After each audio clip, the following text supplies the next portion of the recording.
प्रिय दोस्तों, नमस्कार। जो खुद गुलाम है, जो खुद गुलामी की जंजीरों में जकड़ा हुआ है, वो दूसरे को गुलामी ही तो देगा। इसी पर हम वीडियो में बात करेंगे। उससे पहले चैनल पर नया है तो सब्सक्राइब भी करें, वीडियोस को लाइक भी करें, जो पसंद आए उसको ज़्यादा से ज़्यादा शेयर करें और पूरा सुने, अंत तक सुने, तो आप ठीक ठीक समझ पाएंगे और समझेंगे तो समझे के अनुसार जीवन में उसे लाभ ही पाएंगे। हम चलते अपनी वीडियो की तरफ। जो खुद गुलाम है, गुलाम यानी दास, दास कहें, वो दूसरे को गुलामी तो देगा और क्या दे सकता है, वो दूसरे को भी गुलाम बनाएगा। बड़ी महत्वपूर्ण और बड़ी कीमती बात है जो हम वीडियो में करने वाले हैं, क्योंकि एक तरीके से हम सभी गुलाम ही हैं। बहुत कम ऐसे लोग हैं जो वास्तव में स्वामी हैं, मालिक हैं, आज़ाद हैं। बहुत कम ऐसे लोग हैं और उनके आसपास जितने भी लोग हैं वे अपने में आज़ादी महसूस करते हैं, अपने में मुक्त महसूस करते हैं, वे अपने में स्वामी महसूस करते हैं, क्योंकि जो उनका मालिक है वो वास्तव में आज़ाद है। वो गुलाम नहीं है, वो आज़ाद है। ऐसे ही जितने भी महापुरुष हुए इस धरती पर, वो राम हो, वो कृष्ण हो, वो बुद्ध हो, वो महावीर हो, वो आदि शंकराचार्य हो, मीराबाई हो, तुलसीदास हो, रैदास हो, कबीरदास हो, इनके पास जितने भी आसपास लोग हुए सब सेवा में रहे, रात दिन सेवा करते रहे, मेहनत करते रहे, जो जितने आम संसारी करते हैं उनसे ज़्यादा। लेकिन हर एक इनमें से कबीर ही था, नानक ही था, राम ही था, कृष्ण ही था। हनुमान को देख लें आप, वे कहते हैं सीना फाड़ कर दिखाते हैं और राम उनके भीतर बैठे होते हैं। ये प्रतीकात्मक है, सिंबॉलिक है। लेकिन ऐसा ही है, भरत को देख लें आप, लक्ष्मण को देख लें आप, सब राम के, सबके सब राम थे, सबके सबके पास आज़ादी थी, क्योंकि राम आज़ाद थे, राम गुलाम नहीं थे। ऐसा ही अब हम अपने जीवन में आते हैं। आमतौर पर हर व्यक्ति गुलाम है। यहाँ तो हर व्यक्ति, परिवार की एक व्यक्ति की बात लें, एक व्यक्ति, एक मान लीजिए परिवार का एक कोई मुखिया है, आप उसको देखें जीवन को, वो खुद इंद्रियों का गुलाम है अपने। उसको बाहर की चिंता है, ठीक है, चिंता एक अच्छी बात होती ही है जीवन में, क्योंकि कई सारे विषय होते हैं, उन पर चिंता तो होगी होगी, लेकिन वो अपने मन का गुलाम है। बच्चे देखते हैं कि पिताजी को डायबिटीज है, शुगर है, या बच्चे देखते हैं पिता को ये बीमारी है, फिर भी वे उसी, जो चीज़ें उन पर प्रतिबंधित की गई, वे उन्हीं चीज़ों को खाने में लगे हुए। बच्चे देखते हैं या परिवार के और सदस्य देखते हैं कि जो हमारा मुखिया है वो भोगों में लिप्त है, या वो जो जो भी चीज़ें कर रहा है वो दुखी हो रहा है, वो सुखी हो रहा है, वे भी वैसे ही हो जाते हैं। परिवार के लोग देखते हैं जो हमारा मुखिया है वो धन के लिए लालायत है एकदम, और वे भी वैसे ही हो जाते हैं। यानी वो खुद गुलाम है परिस्थितियों का, और जो परिस्थितियों का गुलाम है वो कभी आज़ाद नहीं हो सकता। वे देखते हैं वो अपनी इंद्रियों का गुलाम है, अपने मन का गुलाम। जैसा मन आया क्रोध कर चले किसी भी सदस्य पर, परिवार के किसी भी सदस्य पर गुस्सा हो गया, और हैं हम मुखिया। अरे कैसे मुखिया भाई, परिवार के सबसे बड़े। ऐसे ही साधु संतों में आप देख लीजिए, ये संतों की बात नहीं हो रही जो वास्तव में सत्य को जानने वाले, ये उनकी बात हो रही है, क्योंकि यहाँ कई प्रकार के साधु, बड़े बड़े मठ हैं और सत्य का कुछ अता पता नहीं। वे खुद पैसे भोगों में लगे हैं, हो गए हैं साधु, वस्त्रों से साधु हैं, मन से साधु नहीं, आत्मा को जाना ही नहीं, तो लगे हैं आश्रम पर आश्रम बनाने, मठों पर मठ बनाने। अब यहाँ पर याद रखिए आप, सच्चे जो संत होते हैं उनके भी कई मठ हो सकते हैं, कई आश्रम हो सकते हैं, लेकिन उनकी बात निराली, उनके पीछे वो सत्य कर रहा है, उन्हें कुछ नहीं चाहिए उससे। जैसे कृष्ण, कुछ नहीं चाहिए कृष्ण को, फिर भी कर रहे हैं, वे कहते ही है, बस ऐसे ही है उनकी बात। लेकिन और जो तथाकथित साधु हैं वे ऐसे नहीं हैं। कहने के नाम पर तो साधु हैं, लेकिन वास्तव में भीतर से वैसे नहीं है। भीतर तो वही भरा है। गुलामी, गुलामी का मतलब क्या है? सबसे पहले तो आप ये समझ लें, गुलामी का यहां मतलब ये है कि जो दास हैं, किसके? अपने मन के।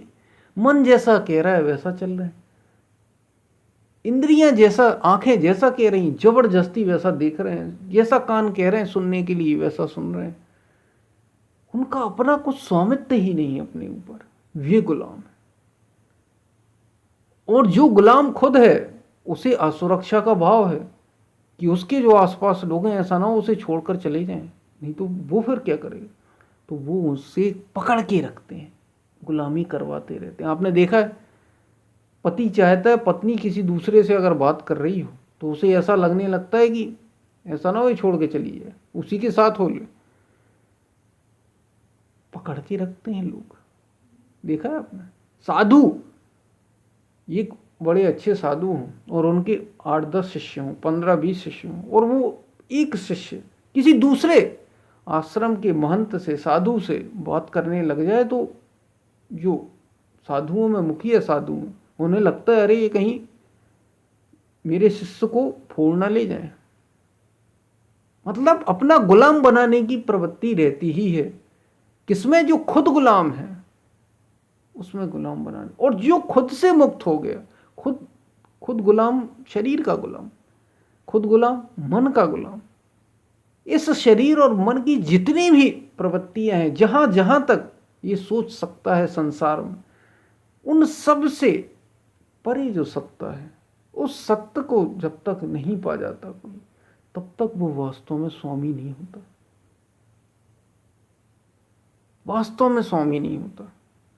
और जो आत्मज्ञान को पा जाएगा, जो सत्य को पा जाएगा, उसे कुछ चाहिए नहीं पड़ेगा, तो वो गुलामी करवाएगा किससे? कोई असुरक्षा नहीं। कुछ संसार में ऐसा है ही नहीं अर्जुन जिसके लिए मैं काम ना करूं। मैं परम मुक्त हूं, मुझे कुछ भी नहीं चाहिए, फिर भी मैं काम करता हुआ दिखाई दे रहा हूं, लोक कल्याण के लिए, परोपकार के लिए, परहित के लिए। परहित सरस धर्म नहीं भाई, पर पीड़ा सम नहीं अधम। इसलिए मैं ये कर रहा हूं। लेकिन जो खुद गुलाम है, कृष्ण तो ऐसे हैं, लेकिन जो खुद गुलाम है, इसलिए उनके आसपास के लोग सब अपने आप में वैसे ही महसूस करते हैं, मुक्त महसूस करते हैं, आजाद महसूस करते हैं, क्योंकि कृष्ण उन्हें आजादी देते हैं, वे खुद आजाद है।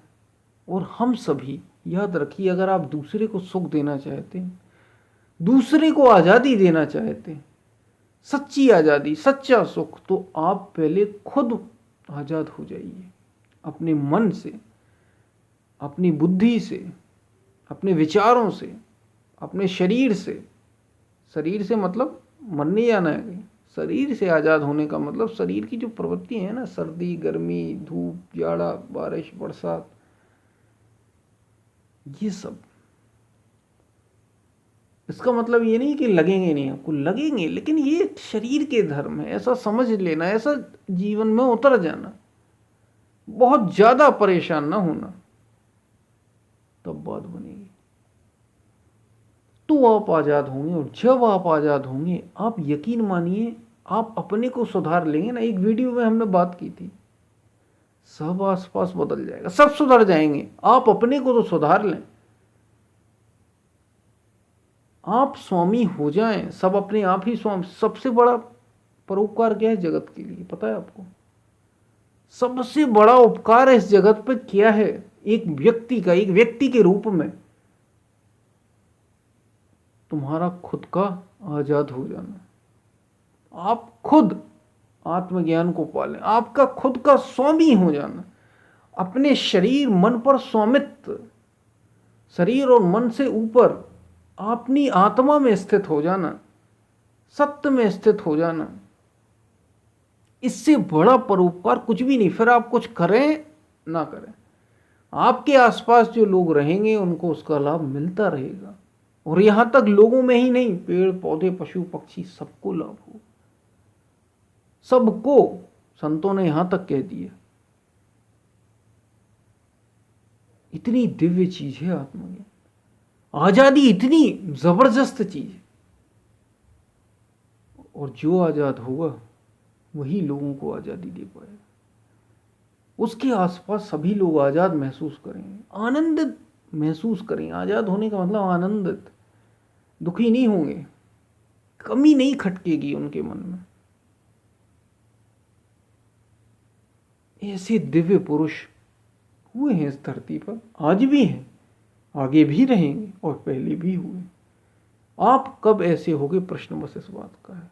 और जब तक आप ऐसे नहीं होते, सीधी सी बात है, जो खुद गुलाम है वो दूसरे को गुलामी ही तो देगा, और क्या देगा, आजादी थोड़ी देगा। कितनी कोशिशें कर लें आप दूसरे को स्वतंत्रता दे ही नहीं सकते। आप अपने विचारों के अनुसार, जैसे आपके अपने विचार होंगे उसके अनुसार उसे प्रभावित करेंगे ही करेंगे, चाहे या ना चाहे, क्योंकि आप खुद गुलाम हैं। कुछ ना कुछ आप ऐसा करेंगे जिससे वो प्रभावित होगा ही होगा, क्योंकि आप खुद आजाद नहीं, आप खुद मुक्त नहीं। तो याद रखिए, जो खुद गुलाम है वो दूसरे को गुलामी ही देगा, और जो खुद मुक्त है वो दूसरे को मुक्ति ही देगा।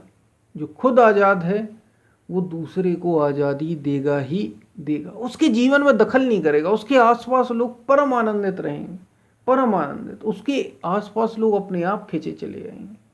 और एक है कि जबरदस्ती लोगों को खींचे हुए है कि लोग हमारे तरफ ध्यान देते रहे। संसार में आपने देखा होगा, बहुत से नेता चाहते हैं कि ये हमारे तरफ रहे। आपने ज़रा उस नेता से बात कर ली, अरे तुमने उस पार्टी से बात कर ली, कैसे कर ली भाई, तुम हमारे हो,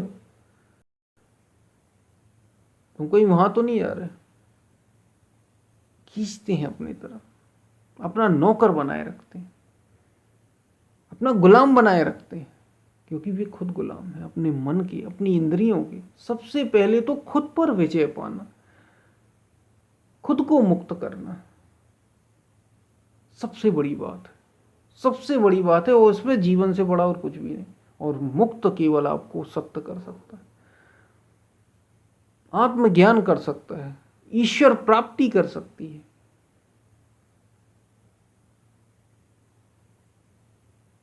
इतनी सी बात थी। हम फिर मिलते हैं, तब तक के लिए धन्यवाद।